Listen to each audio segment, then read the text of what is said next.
भगवते वासुदेवाय। ओम नमो भगवते वासुदेवाय। ओम नमो भगवते वासुदेवाय। नारायणं नमस्कृत्यं नरं चैव नरोत्तमं देवी सरस्वती व्यासं ततो जयमुदीरयेत्। नष्टप्रायेषु भद्रेषु नित्यं भागवत सेवया भगवतीम् उत्तमश्लोके भक्तिर्भवति नैष्ठकी। Granraj Śrīmad-Bhāgavatam ki jai.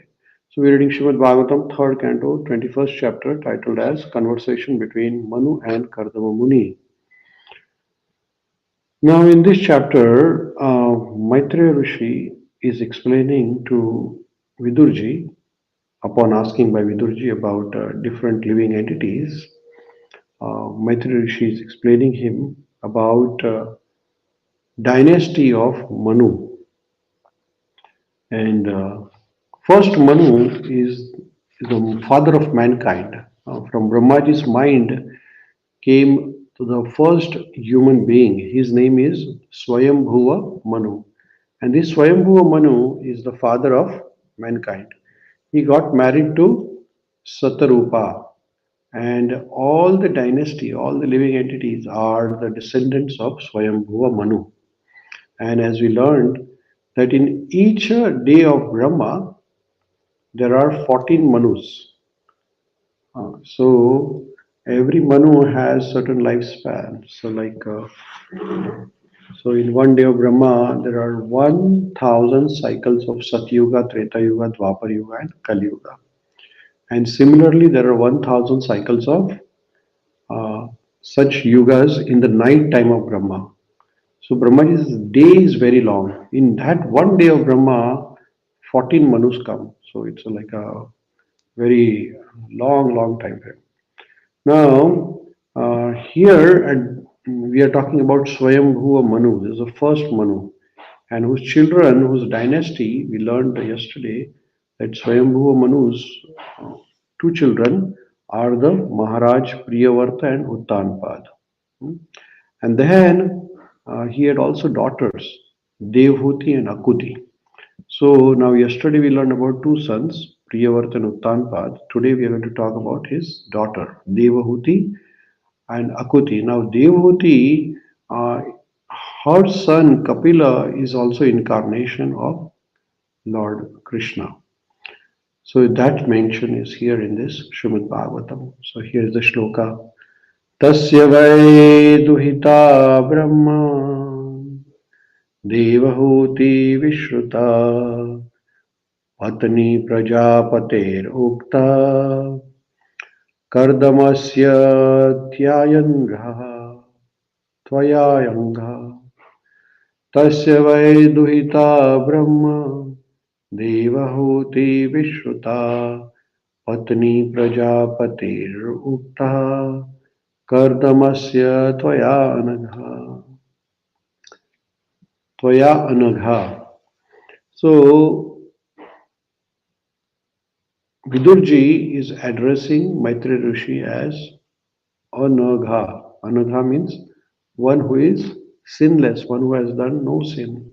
So here Maitreya Rishi is saying to Vidurji is saying to Maitreya Rishi, O holy Brahmana, O sinless one, you have spoken of his daughter, known by the name Devahuti as the wife of Kardama Muni, the lord of created beings. So here the mention of Devahuti and Kardama Muni are there.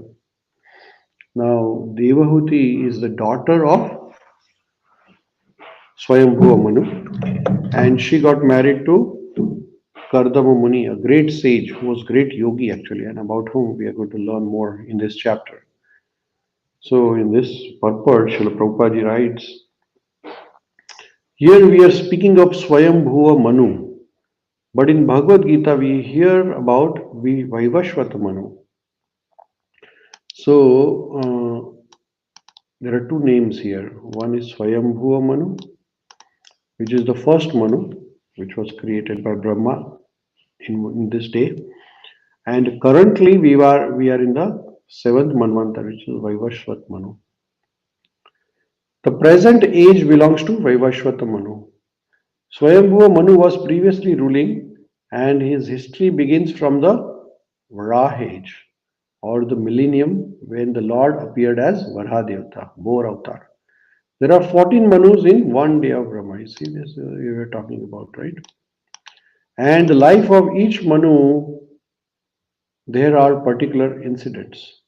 Vaivashvat Manu of Bhagavad Gita is different from Swayambhuva Manu. So in Bhagavad Gita, in the 4th chapter of Bhagavad Gita, when Lord Krishna is talking to Arjuna about history of Bhagavad Gita, at that time there is a reference there. It says, Evam vivashvate yogam uktvaham. So Lord Krishna, Tvaya manave praya manu ishva kave bravit. So that's the shloka from 4th chapter of Bhagavad Gita, where Lord Krishna is telling to Arjuna that I told this imperishable science of Bhagavad Gita to sun god Vivashwan. And then sun god Vivashwan spoke it to Manu. So here it's Imam Vivashvate Yogam Proktavan Vivashva Manave Praya Manureshva Kave Bravit. So Bhagavan Krishna, he told science of Bhagavad Gita to first sun god Vivashwan. Then sun god Vivashwan give this message of Bhagavad Gita to Manu. And that Manu, what Lord Krishna is talking is Vaivashvat Manu. And then Manu further gave this message to Ishvaku. So Ishvaku is the descendant again. So in this way, the science of Bhagavad Gita has been transmitted. So here, the Manu which Maitreya Rishi is referring, and Vidurji is referring, is the Swayambhuva Manu, which is the beginning of the whole creation. So we are talking about how beginning happened. So further, in the next shloka, it is said about Tasyan Savaye Mahayogi. You see here the Mahayogi word is used. Tasya Savaye Mahayogi Yuktayam Yoga Lakshane Sasarja Katitha Viryam Tanme Shushrushrave Vada.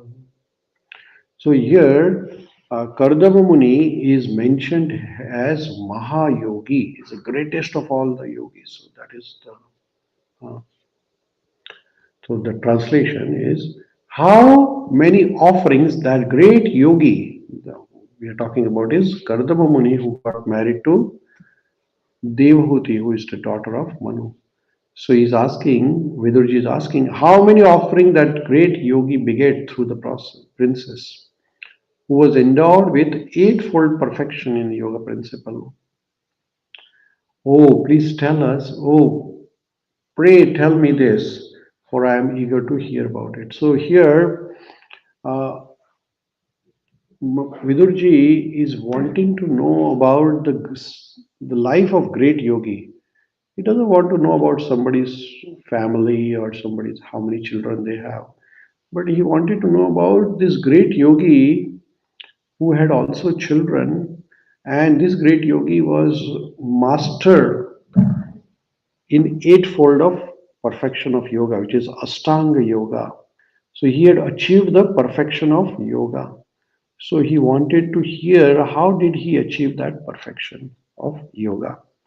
So in the purport, Srila Prabhupada writes, here Vidurji inquired about Kardama Muni and his wife Devahuti and about their children. It is described here that Devahuti was very much advanced in the perfection of performance of eightfold yoga. So here, Srila Prabhupada is explaining about the yogi who achieved Ashtanga yoga perfection. The 8 divisions of yoga are, so what is the Ashtanga yoga? Ashta means 8, Anga means limbs. So what are the 8 limbs of yoga? So these are, first one is control of senses. It's called Yama. Yama is controlling the senses. So we have 8 senses. We have quite a few senses: eyes, nose, tongue, belly, genitals. Uh, 5 main senses. Then we have the karmendriyas. Then we have gnanendriyas. All the senses has to be controlled. So that is called yama. Then niyama, strictly following the rules and regulations. So controlling the senses means controlling your tongue, what you eat, how you eat, when you eat, what you speak, how you speak, when you speak. Controlling your eyes, controlling your ears, like that. Then following the rules and regulations.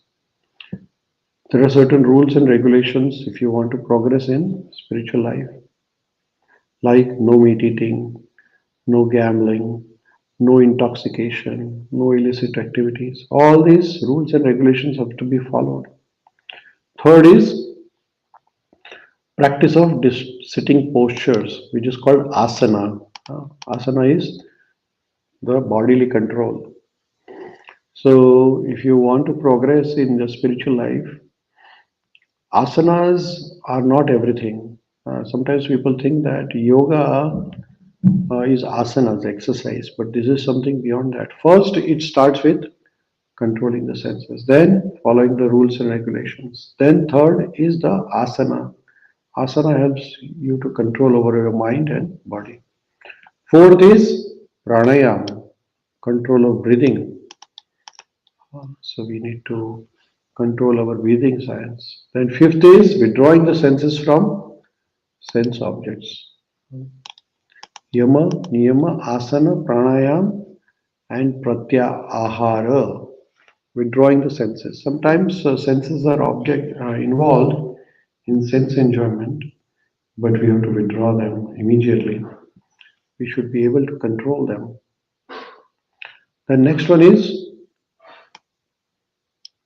dharana, is concentration of mind. Dharana means concentration of mind over certain particular aspects. Some people, they try to focus the mind on the sound vibration. Some people try to focus the mind on mantras. Some people try to focus the mind on deity of Lord, like that. So concentration of mind.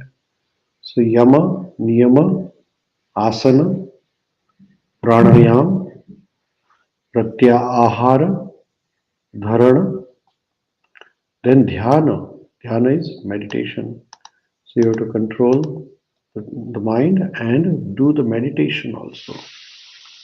And then samadhi. Samadhi is the ultimate stage, the self-realization. That's the 8th limb of yoga. So a yogi has complete control over the senses. He controls all the senses. Then he is regulated in his life, following the rules and regulations. He practices different types of sitting postures. Then he controls his breath. Then he withdraws his senses from the sense objects. Then he concentrates his mind and is able to do meditation. And he is self-realized. That's Ashtanga Yoga. That's the perfection of yoga. After the self-realization, there are 8 further perfectional stages which are called Yoga Siddhis. Now, after the self-realization, which is the 8th limb of yoga, then you can progress further also and achieve various types of siddhis. There are Ashta Siddhi. So once you achieve this, then you have to progress further. And Ashta Siddhis means sometimes the yogi can walk over the water. Sometimes the yogi can live under the water. Sometimes they can produce fire from the water. Sometimes they can walk in the air. These are different types of siddhis. So yogis have this power. After this self-realization, they progress further to achieve siddhis. The husband and wife, Kardama Muni and Devhuti, were advanced in yoga practice. The husband was Mahayogi, a great mystic, and the wife was Yoga Lakshana, or advanced in yoga. You see this? Even they were in the Grihastha ashram, they were great yogis. It's not that Grihastha or married person cannot become yogis. So here, the mention of ideal couple, ideal husband and wife, Devahuti and Kardama Muni is mentioned here. Devahuti, she was also greatly advanced and she had features called as Yoga Lakshana. And Kardama Muni also was very mystical, which means that he can produce like mystical things, like he can produce a palace, anything what you want, he can produce from his yoga shakti. He can make old person young and young person old like that. That is the power of yogi, Kardama Muni. And there is a story of Kardama Muni. We will learn more about it. That he was also involved in deep in meditation and he wanted to marry Devhuti.